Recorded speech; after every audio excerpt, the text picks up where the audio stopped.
சகோதரர் ராஜ்கவுண்டர் வைத்திருக்கக்கூடிய ராஜ்கவுண்டர் 1, தலைப்பு சகோதரர் ராஜ்கவுண்டர் 2, வைத்திருக்கக்கூடிய ராஜ்கவுண்டர் 3. அதாவது எங்க அப்பா பெரியாரிஸ்ட், எங்க தாத்தா பெரியாரிஸ்ட், இப்போ 3வது ஜென்ரேஷன் நான் ஒரு பெரியாரிஸ்டான்ட்டு மாற தட்டி சொல்லிக்கிட்டு சமத்துவம் சமூக நீதி பேசின பெரியார கொள்கை தலைவராக வச்சுக்கிட்டு அநியாயமா அதே பெரியார் போற அந்த ஈரோடு மண்ணில் நின்று மூச்சுக்கு 300 வாட்டி ராஜ்கவுண்டர்னு ஒரு சொல்றதுக்கு காரணம் என்ன தெரியுமா? அவங்களோட ஓட்டு வாங்கணுன்றதுக்காக. டிஎம்கே நண்பர்கள் எப்படின்னு பார்த்தீங்கன்னா, படத்தில் ஒரு டைலாக் வரும், மாப்பிள்ளை அவர் தாங்க, ஆனால் அவர் போட்டிருக்க ட்ரெஸ் என்னோடதுன்ற மாதிரி.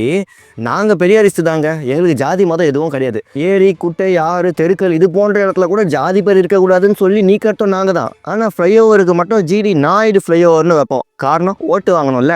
நாங்கள் பெரியாரிஸ்ட் தாங்க, எங்களுக்கு ஜாதி மதம் எதுவும் கிடையாது. ஆனால் மூச்சுக்கு 300 வாட்டி ராஜ்கவுண்டர்னு சொல்லுவோம். தெரியாமல் தான் கேட்குறேன், இதுக்கு எதுக்குடா பெரியார் பேரை வச்சுக்கிட்டு வெள்ளையன் சொல்லியமா சுற்றுறீங்க அப்படின்னு நான் கேட்கலைங்க. டிவி கேல இருக்கவங்களும் சோசியல் மீடியாவில் பல நண்பர்களும் கேள்வி எழுப்பிட்டு வராங்க. இப்போ நம்ம உதயநிதி அவர்கள்கிட்டேருந்து என்ன கற்றுக்கலான்னு பார்த்தீங்கன்னா, நமக்கு வாழ்க்கையில் ஒரு விஷயம் வேணும்னா அதை சொல்லி தான் ஆகணும், கேட்டு தான் ஆகணும், இல்லைனா கிடைக்காது.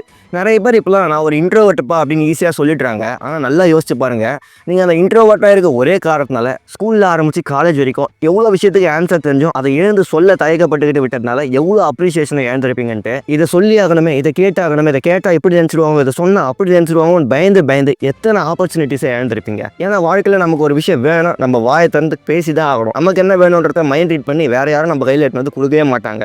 If you want it speak for it because life doesn't read மைண்ட்ஸ்னு ஒரு கோர்ட்லேயே சொல்லியிருப்பாங்க.